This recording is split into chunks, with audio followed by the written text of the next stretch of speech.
Καταργήστε τα ταμεία. Αυτή είναι η θέση του Λαϊκού Ορθόδοξου Ενεγερμού. Δεν χρειάζονται ταμεία. Ένα ενιαίο φορέα για όλους τους Έλληνες. Δεν μπορούμε να έχουμε ταξικές διαφορές. Ξεκινήστε λοιπόν από την ενιαία κατωτάτη σύνταξη για όλους τους Έλληνες. Όχι άλλο αγρότης, άλλο εργάτης, άλλο. Η ενιαία βιώσιμη. Ποια είναι ένα ταμείο. Ούτε 3, ούτε 5, ούτε 7. Στο οποίο ακόμα δεν ξέρω πώς έχετε καταλήξει. Να γίνει μια ενοποίηση όλων των ταμείων σε ένα φορέα. Ίδια πονάει ο σκολικοειδίτης για το δημόσιο υπάλληλο, ίδια πονάει ο σκολικοειδίτης για τον αγρότη, τον εργάτη. Δεν πονάει διαφορετικά ο σκολικοειδίτης. Η διαχείριση θα γίνει. Ένας φορέας προς όλους. Αυτό λέμε εμείς. Αυτό το σύστημα είναι από το 1938, γέρασε. Πάει, βγήκε στη σύνταξη. Κάτι καινούριο πρέπει να κάνουμε. Η δικιά μας η πρόταση είναι ξεκάθαρη.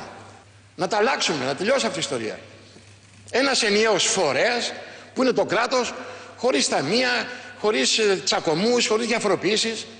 Να αλλάξουμε νοοτροπία. Γιατί ξαφνικά τα 4 παιδιά που βγήκαν από την ίδια μήτρα θα πρέπει να έχουν άλλο γιατρό, άλλο κρεβάτι στο νοσοκομείο και ενδεχομένως και άλλο φάρμακο.